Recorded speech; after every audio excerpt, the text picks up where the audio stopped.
discusión y preguntas. El vídeo del Dr. Romero. Buenos días, amigos de Latinoamérica.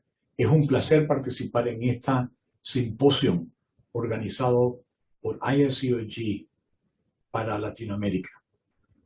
En este momento voy a comenzar a compartir la pantalla del computador y el tema que voy a discutir en los próximos 15 minutos es incompetencia cervical y la utilización del cerclaje.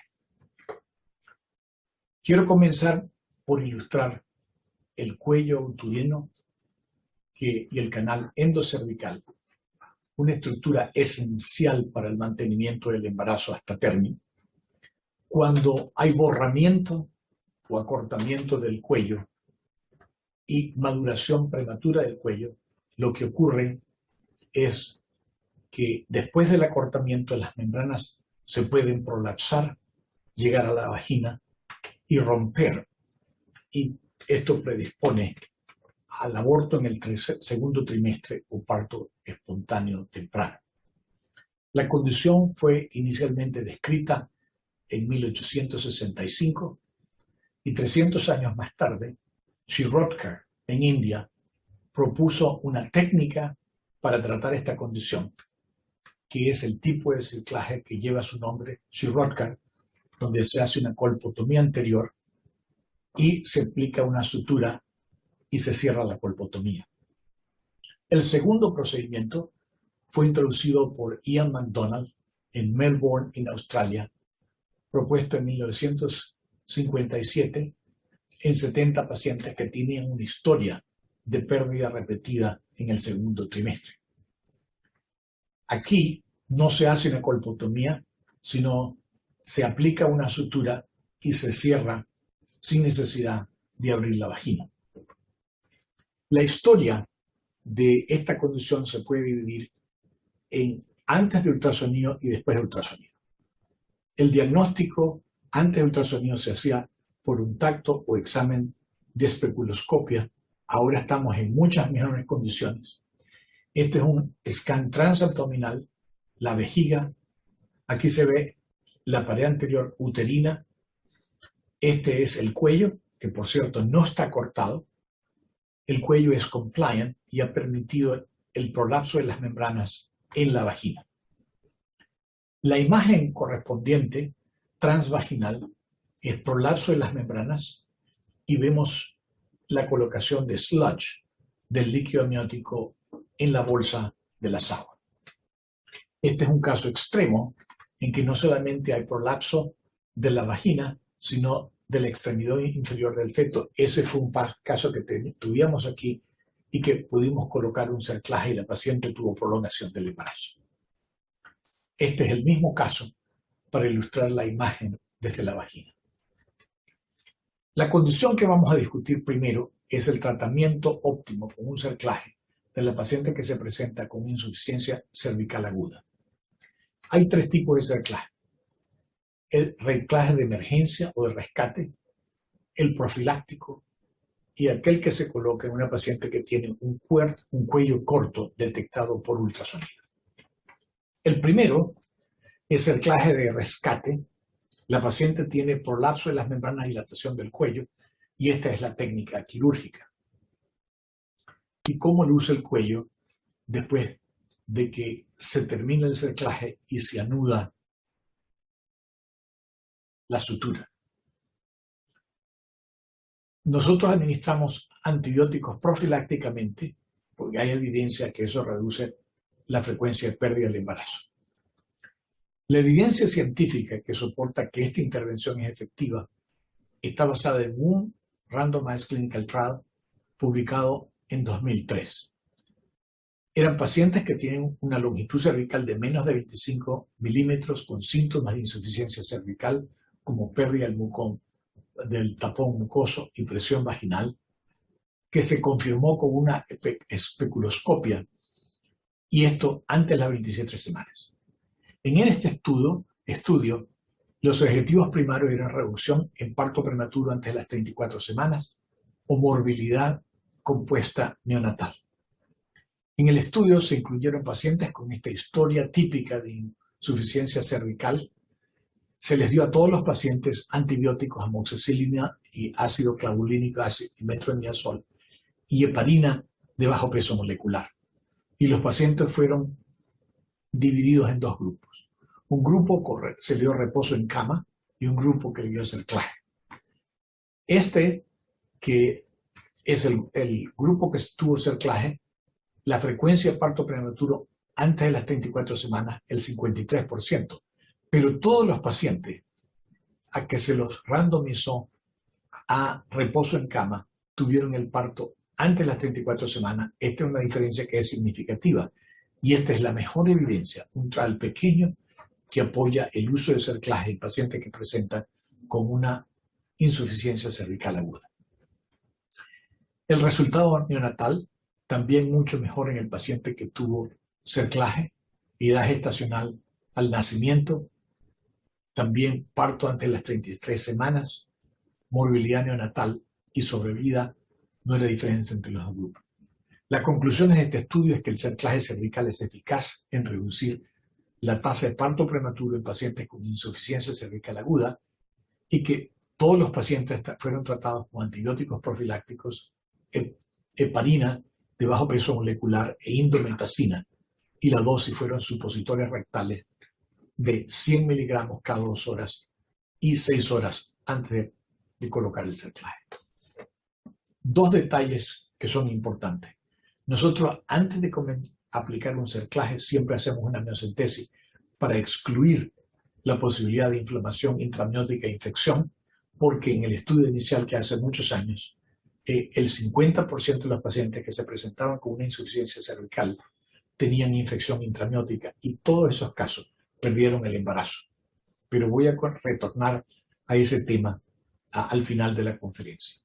Un aspecto técnico que es cuando se prolapsan las membranas, esta es una situación de gran riesgo para el cirujano porque puede romper las membranas y hay una técnica que es colocar una sonda de Foley o un catéter para reducir las membranas que están prolapsadas.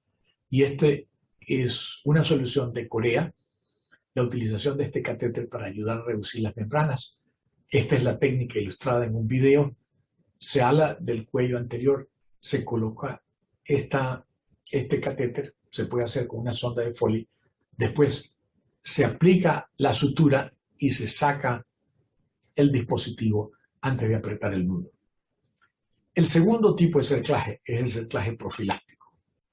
Y ese cerclaje se define como aquel que es colocado en una paciente que tiene antecedentes compatibles con incompetencia cervical, pero no tiene evidencia clínica. Y por eso es profiláctico. La evidencia de cerclaje profiláctico era efectivo. Antes del ultrasonido vino una serie de estudios randomizados. Este es el Forest Plot. Y lo que es interesante es que el estudio más grande, que es el estudio hecho en Inglaterra, dio evidencia que había una reducción en la frecuencia de partos prematuros. The confidence intervals overlap with 1. Este es el reporte publicado en 1993 y estos son los resultados: reducción en parto prematuro en pacientes que tienen historia y una reducción del 32 al 15% y del 53 al 32% cuando se colocaba un cerclaje basado en historia, si había más de 3 partos de pretérmino o abortos en el segundo trimestre. Después de la introducción de ultrasonido, ha habido unos estudios interesantes que yo creo que son importantes de tener en cuenta. Este es un estudio que se hizo en Holanda, el CPRAC Trial, donde pacientes que tenían una historia de insuficiencia cervical típica se randomizaron a un cerclaje profiláctico entre las 10 y las 12 semanas o manejo expectante. Y este grupo de pacientes se siguió con ultrasonido cada 2 semanas y se acortaron el cuello, definiendo acortamiento antes de los 25 milímetros, antes de las 27 semanas.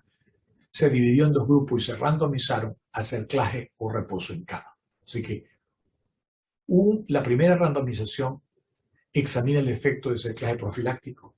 La segunda la colocación de un cerclaje cuando el cuello se acorta en pacientes que tienen una historia compatible con insuficiencia cervical. Examinemos los primeros resultados, que es el cerclaje profiláctico. Está claro que no hay diferencia en la edad gestacional, en la frecuencia de parto prematuro entre las 34 semanas o en la sobrevida. Eso nos lleva a la conclusión de que no hay evidencia de la eficacia del cerclaje profiláctico. ¿Qué pasa con las pacientes que tienen historia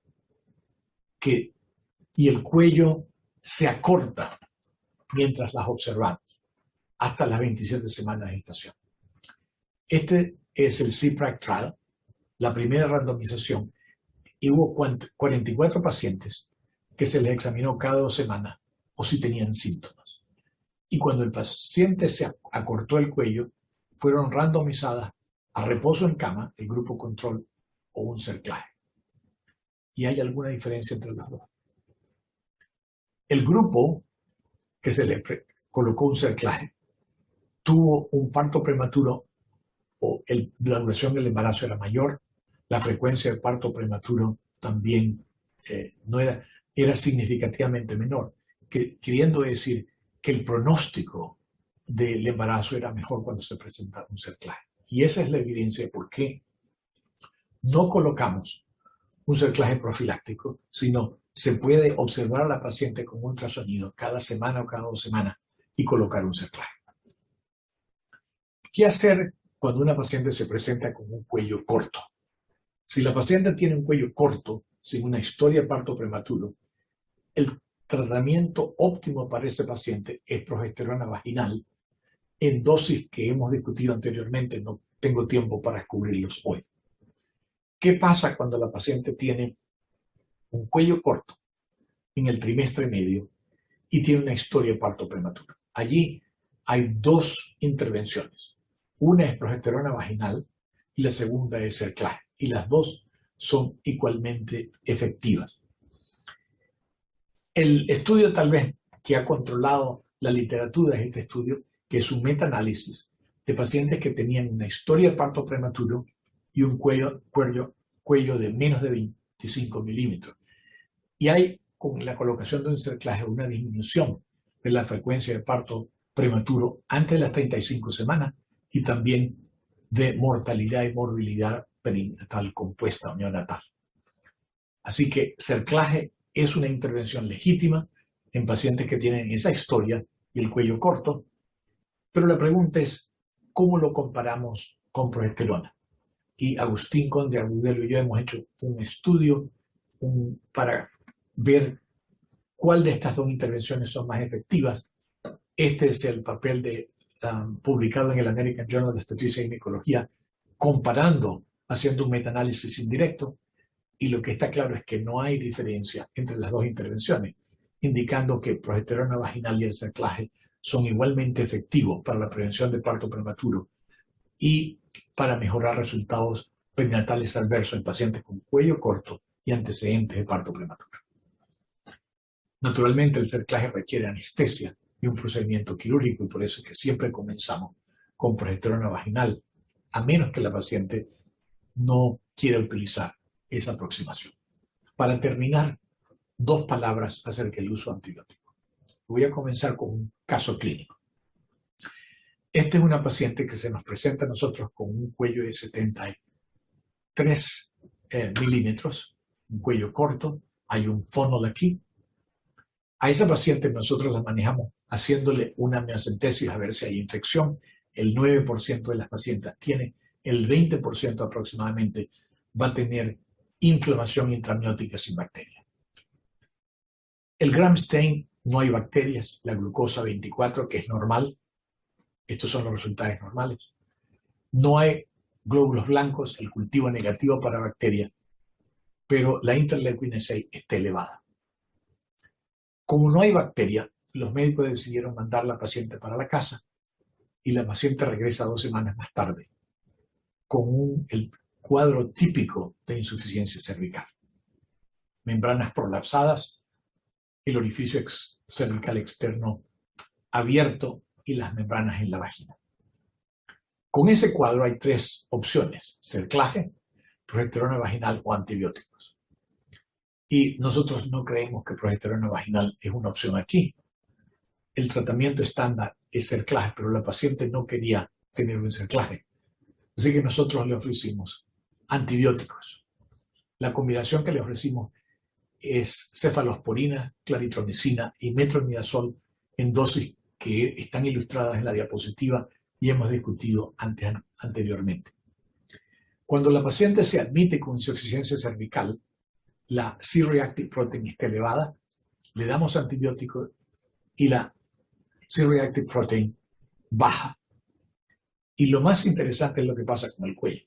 El cuello se acorta y después de darle los antibióticos por aproximadamente 10 días, la longitud cervical se alarga, ahora es 21 milímetros, hay un embudo muy pequeño y la paciente la seguimos, pide que le demos de alta y la seguimos con ultrasonido y esto es lo que pasa.